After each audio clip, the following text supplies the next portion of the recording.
Elias Vance walked, his worn sneakers scuffing softly against the cracked pavement, a stark contrast to the polished, gleaming black shoes he'd seen Julian Albright wear just hours earlier. The late afternoon sun, a bruised orange, bled across the sky above Northwood Academy, casting long, distorted shadows of the manicured hedges and imposing stone walls.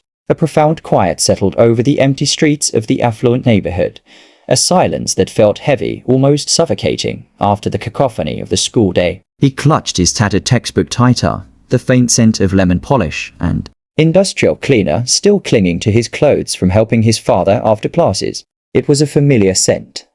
The aroma of their lives, a constant reminder of the invisible line that separated him from the world within the academy's gilded gates. Just this morning, the principal, Mrs. Albright, Julian's mother, a woman whose smile rarely reached her eyes, had announced the annual Northwood Science Fair. Her voice, amplified by the school's archaic pass system, had echoed through the grand hall, each word dripping with the expectation of brilliance, of innovation, of future Nobel laureates. Elias had been wiping down the scuffed lockers near the back, his father, Mr. Vance, humming a low, tuneless melody as he buffed the marble floors to a mirror sheen. Julian, surrounded by his usual entourage, had caught Elias's eye, a smirk playing on his lips. "Imagine the janitor's kid trying to compete," he'd whispered loudly enough for Elias to hear, his friend snickering. The words had landed like small, sharp stones, not enough to break the surface, but enough to ripple the calm within Elias. He'd merely tightened his grip on the rag, his gaze fixed on the dust motes dancing in the sunbeams, a quiet storm brewing behind his dark, observant eyes. The twist had come not from Julian's taunt, but from a sudden, sharp ache in Elias's chest, a familiar pang of injustice that always accompanied such moments. It wasn't just about Julian. It was about the unspoken assumptions, the invisible barriers. But beneath the ache, a flicker of defiance ignited. He thought of Lily, his younger sister, her bright, inquisitive eyes often shadowed by the limitations of her wheelchair. He thought of the world she navigated, a world not built for her, and a quiet resolve hardened within him. He would not just compete. He would build something for Lily, something that spoke not of privilege, but of purpose. The idea, still nascent, hummed with a quiet power, a secret kindness that would soon be revealed in the most surprising way.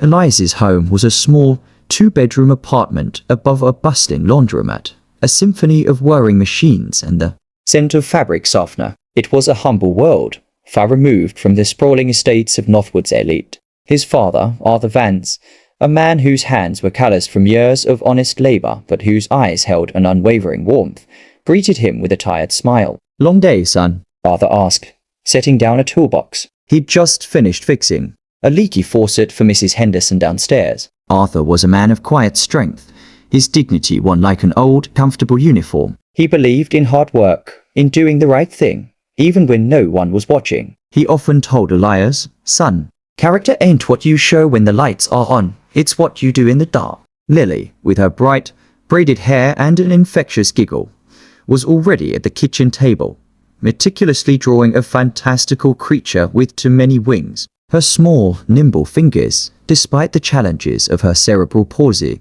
moved with surprising grace. "Elias, look!" she exclaimed, holding up her masterpiece. Elias knelt beside her wheelchair, his heart swelling. Lily was his anchor, his inspiration. Her daily struggles, the way she navigated a world not designed for her, fueled a quiet fire within him. He often spent hours observing her, noting the subtle difficulties, the small triumphs, the moments of frustration that she rarely voiced but he always saw in her lost eyes.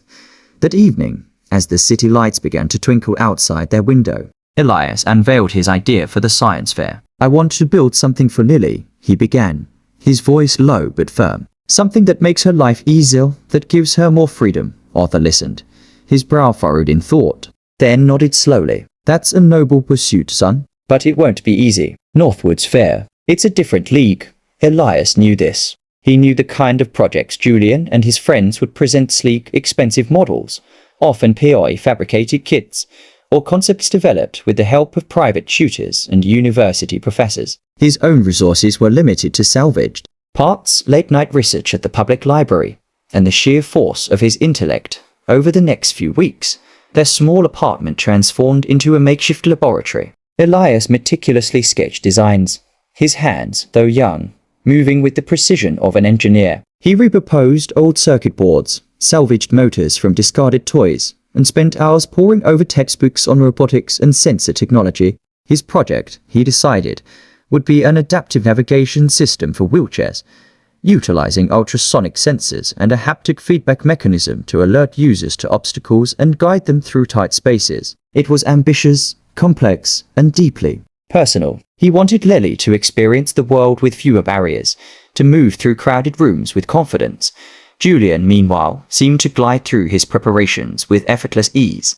Elias would see him in the school hallways, often surrounded by his friends, discussing his project, a smart home system. He'd overheard, a concept that felt more like a luxury toy than a scientific breakthrough. Julian's expensive watch glinted under the fluorescent lights as he gestured dismissively, oblivious to the quiet, intense work Elias was putting in. One afternoon, Julian spotted Elias carrying a box of wires and old sensors. "Still playing with your junk, Vance?" he sneered, his voice dripping with condescension. "Don't bother. The judges already know who's going to win. Some things are just predetermined." Elias merely offered a shy eye contact, a slight nod, and walked past, his gaze fixed straight ahead, his inner strength a silent shield. He knew Julian's words were meant to hurt, but they only fueled his resolve. The day of the Northwood Academy Science Fair dawned crisp and clear, a deceptive calm before the storm. Elias arrived early, his project carefully packed in his father's old work van. The school's main gymnasium, usually reserved for basketball games, had been transformed into a dazzling exhibition hall. Banners proclaiming innovation for tomorrow hung from the rafters. Rows of gleaming white tables stretched across the polished wooden floor, each adorned with elaborate displays, professional-looking posters, and high-tech equipment. The air hummed with the nervous energy of students, the hushed whispers of parents, and the clinking of expensive watches as affluent attendees milled about. Elias, dressed in his best, though slightly faded, button-down shirt, felt the weight of his humble world pressing in on him as he pushed his car through the grand entrance. His father, in his clean but worn janitor's uniform, walked beside him, his presence a quiet anchor. They were a stark contrast to the perfectly coiffed families, the designer clothes, and the air of casual wealth that permeated the hall. A few parents glanced at Arthur, a flicker of recognition in their eyes, quickly followed by a dismissive turn. It was the same look Elias had seen countless times, the polite acknowledgement of service, followed by an immediate erasure. His display, though meticulously crafted, looked modest compared to the neighboring projects. Julian's booth, just a few tables away, was a spectacle of polished chrome and flashing LED lights. His smart home system, complete with voice activation and a miniature replica of a mansion, drew a crowd. Julian, in a tailored blazer, held court, his laughter echoing a little too loudly. He caught Elias's eye and offered a theatrical wink, a gesture of mock sympathy. Elias ignored him, his focus entirely on setting up his own project. He carefully positioned the prototype of his adaptive navigation system, a compact device attached to a small model wheelchair. His poster, hand-drawn but clear and concise, explained the scientific principles and the humanitarian application. Lily arrived with her mother, her face alight with excitement. She navigated her wheelchair through the bustling aisles, her eyes wide with wonder. When she reached Elias's booth, she reached out, her small hand gently tracing the contours of the prototype.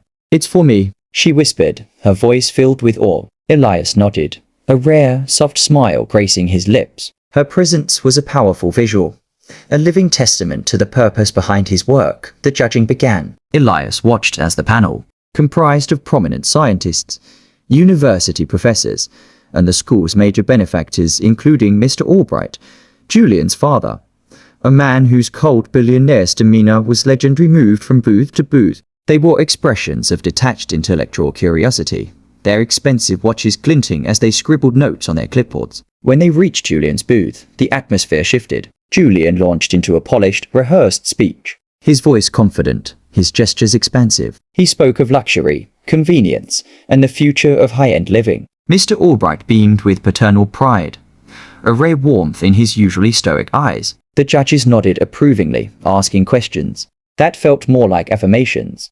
Then it was Elias's turn. The air around his booth seemed to grow still, a loud stillness that felt heavy with unspoken judgment. As the judges approached, Elias felt a tremor in his hands, but he met their gaze with quiet dignity. He began to speak, his voice soft but clear, explaining the mechanics of his adaptive navigation system, the ultrasonic sensors, the haptic feedback, the algorithms he'd coded late into the night. He spoke of the challenges faced by individuals with mobility impairments, of the simple desire for independence. He spoke of Lily, one of the judges, Dr. Arise Thorne, a stern-faced woman known for her rigorous standards, interrupted him. "Mr. Vance," she began, her tone dismissive, "while the sentiment is admirable, isn't this merely an adaptation of existing sensor technology? And the application, while noble, seems rather niche. Where is the true scientific innovation?" Her words hung in the air, a subtle humiliation. Mr. Albright, standing slightly behind the panel, exchanged a knowing glance with Julian, a faint smirk on his lips. Elias took a deep breath. He looked at Lily, who was watching him with wide, trusting eyes. He remembered his father's words about doing the right thing in front of the wrong crowd. "Dr. Thorne," he replied, his voice gaining a quiet power, "the innovation lies not just in the adaptation, but in the integration and refinement for a specific underserved population. My system utilizes a novel algorithm for predictive obstacle avoidance that minimizes false positives and provides intuitive feedback, unlike off-the-shelf solutions. Furthermore, the cost-effectiveness and scalability of this design make it accessible, not just a luxury. It's about creating an inclusive future, not just a convenient one." He then demonstrated how the haptic feedback worked, guiding the model wheelchair through a miniature obstacle course he'd built, showcasing the system's precision. Lily clapped her hands softly, a child looking up during silence, her small cheer echoing in the sudden quiet. Dr. Thorne's expression shifted, a flicker of surprise in her eyes. The other judges leaned in, their interest piqued. Elias continued, his passion evident, his quiet strength radiating outwards. He spoke of the countless times Lily had struggled with uneven pavements, crowded doorways, the simple indignities of a world not designed for her. He spoke of the freedom his system could offer, not just to Lily, but to millions. He had silenced the judge not with a loud argument, but with the undeniable truth of his work and the purity of his intent. Julian, watching from his booth, felt a cold dread creep into his stomach. His smart home system, while impressive in its aesthetics, was based on readily available components and a concept that lacked genuine innovation. He'd relied on his father's connections to secure premium parts and a professional designer for his display. When Dr. Thorne, now intrigued, approached Julian's booth and began asking more pointed questions about the underlying algorithms and unique contributions, Julian stumbled. He couldn't answer beyond the superficial, his polished facade cracking under the pressure. The contrast between his rehearsed luxury speech and Elias's heartfelt, knowledgeable explanation became painfully clear. The tension in the hall was palpable as the judges retreated to deliberate. A hushed silence fell over the crowded room, broken only by the occasional cough or the rustle of papers. Elias stood beside his project, his father's hand resting gently on his shoulder. Lily, sensing the gravity of the moment, held Elias's hand tightly. Finally, the principal, Mrs. Albright, stepped onto the small stage at the front of the gymnasium, her voice resonating through the PAR system once more. "Ladies and gentlemen, students, faculty, and esteemed guests," she began, her tone formal. "It is my distinct honor to announce the winner of this year's Northwood Academy Science Fair." Julian puffed out his chest, a confident smirk returning to his face. Mr. Albright, standing near the stage, adjusted his expensive tie, ready to applaud his son. "This year," Mrs. Albright continued, her gaze sweeping across the room, "the judges were particularly impressed by a project that not only demonstrated profound scientific understanding and innovative application, but also addressed a critical societal need with remarkable empathy and ingenuity." She paused, and the silence stretched, thick with anticipation. Julian's smirk wavered.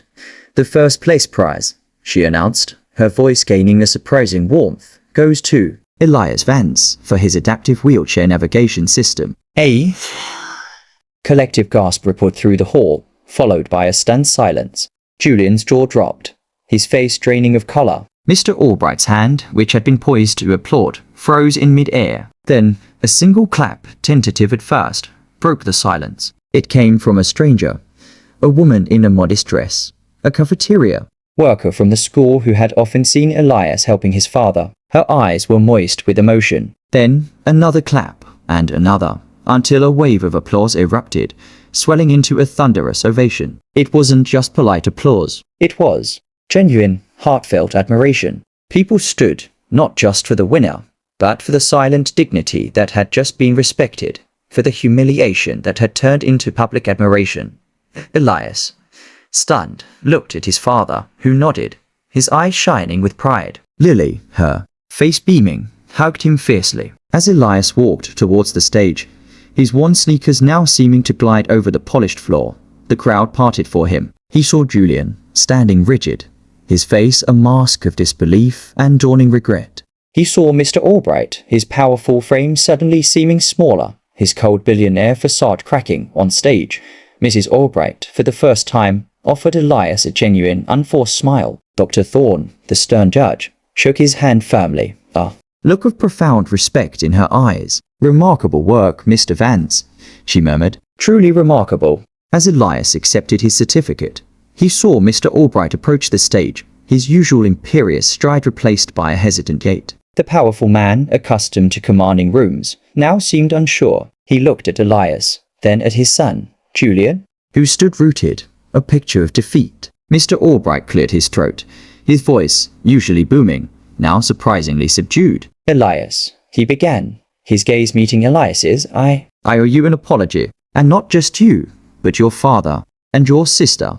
He paused, gathering himself. "My son's behavior and my own assumptions were inexcusable. Your project, it's not just brilliant science. It's a testament to compassion and true innovation. It's a lesson we all needed to learn." He extended his hand, not with the usual patronizing air, but with genuine humility. "Northwood Academy would be honored to fund the further development of your system, and I would like to contribute whatever is necessary to bring this to fruition." The public apology, from a man of such stature, sent another ripple through the crowd. It was a moment of profound humility, a powerful person being taught kindness by the quiet strength of a young man. Julian, watching his father, felt the full weight of his earlier mockery crash down on him. The laughter he directed at Elias now echoed back, hollow and bitter. Elias, accepting Mr. Albright's hand, simply nodded, his eyes holding no triumph, only a quiet understanding. He didn't need to gloat. His work spoke for itself. As he walked off the stage, the applause continued, a sustained roar that followed him, a public moment of respect that would be remembered for years. He walked away with dignity, strength, and a profound sense of peace. His father met him at the edge of the stage, his arm around his shoulders, a silent embrace that spoke volumes. Later, as the hall slowly emptied, Elias saw Julian sitting alone. At his booth, his head in his hands, Elias paused, a flicker of something akin to pity stirring within him. He thought of Lily, and the kindness he always showed, even to those who didn't deserve it. He walked over to Julian's booth. Julian looked up, his eyes red-rimmed. I was wrong, Vance," he mumbled, his voice barely a whisper. "About everything." Elias simply nodded. "It's okay, Julian," he said softly, his voice devoid of judgment. "We all learn." He didn't offer a hand, didn't offer false comfort. He just stood there, a silent presence, allowing Julian to confront his own regrets. As Elias and his father packed up the project, a small, quiet figure approached. It was one of Julian's friends, a boy named Marcus, who had often joined in the mockery. Marcus, usually boisterous, now looked hesitant. He reached into his pocket and pulled out a small, intricately carved wooden bird. "My grandfather made this," he said, his voice quiet. "He was a carpenter. He always said, 'True strength ain't loud. It's in what you build with your own hands.' I saw what you built today, Elias. It was amazing." He offered the bird to Elias, a small, tangible token of respect. It was a simple gesture, a stranger becoming emotional, a quiet act of bravery inspired by what he had witnessed. Elias took the bird, his fingers tracing its smooth contours. He smiled, a genuine, warm smile. The world, he realized, was full of unexpected kindness, even in the most unlikely places. He walked out of Northwood Academy that evening, not just a winner, but a quiet force, his path illuminated by the silent dignity he carried, and the profound lesson he had, without a single boast, tore to an entire room.